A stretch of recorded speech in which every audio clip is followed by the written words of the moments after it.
జగిత్యాల ప్రజలు తెలంగాణ ప్రజలందరూ కూడా బాగుండాలని మనస్ఫూర్తిగా కోరుకుంటున్నాం. టీఆర్ఎస్ హయాంలో ఎప్పుడైనా కూడా ఆధ్యాత్మికతకు ప్రాధాన్యతనిస్తూ అన్ని రకాల కార్యక్రమాలు చేసే ప్రయత్నం చేసినాం. మరి 3 ఎకరాల వాళ్ళకే ఇస్తారా, ఆ పైన ఇస్తారా, ఇయ్యరా, ఇస్తే ఎప్పుడు ఇస్తారు? మరి పోయిన సీజన్లో పెండింగ్ పడ్డ వాళ్లకు ఈ సీజన్లో ఆ బకాయిలను ఇస్తారా? మరి ఈ సీజన్లోనన్నా కరెక్ట్గా 100కి 100% మరి రైతు బంధు ఇస్తారా అనేటటువంటి విషయాన్ని ప్రభుత్వం ఎవరు కూడా చెప్పడం లేదు.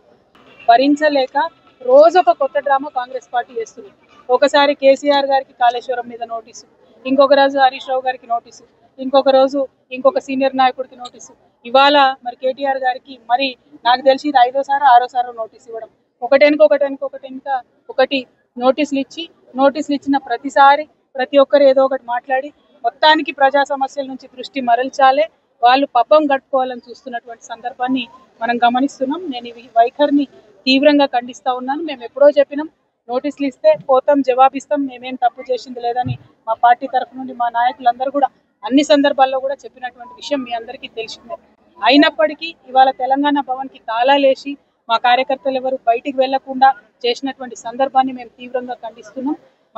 మా కేటీఆర్ గారు మరి ఇవాళ విచారణకు హాజరైన ముందే చెప్పినటువంటి విషయమే, హాజరవుతామని. అందులో పెద్ద విశేషం ఏం లేదు, హాజరవుతాం, విచారణకు సహకరిస్తామని కూడా చెప్పినాం.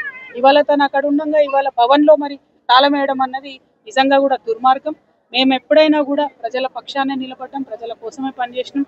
అది రాష్ట్ర సాధన కోసమైనా, రాష్ట్రం వచ్చినాక అభివృద్ధి కోసమైనా అనే విషయాన్ని మరొకసారి తెలంగాణ ప్రజలకు తెలియజేస్తూ ఈ ప్రభుత్వం ఈ యొక్క వైఖరిని మానుకోవాలి, డైవర్షన్ పాలిటిక్స్ మానుకోవాలని చెప్పి మేము డిమాండ్ చేస్తాం.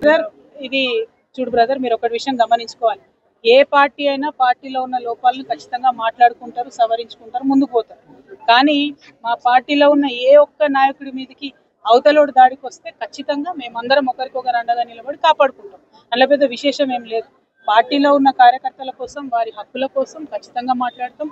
ఇంటర్నల్గా పార్టీలో జరగాల్సినటువంటి మార్పులు చేర్పులు జరగాలని కోరుకుంటాం. అందులో పెద్ద తప్పు లేదు. అది జరగకపోతే పార్టీలు ముందుకు పోవడం కూడా ఉండదు.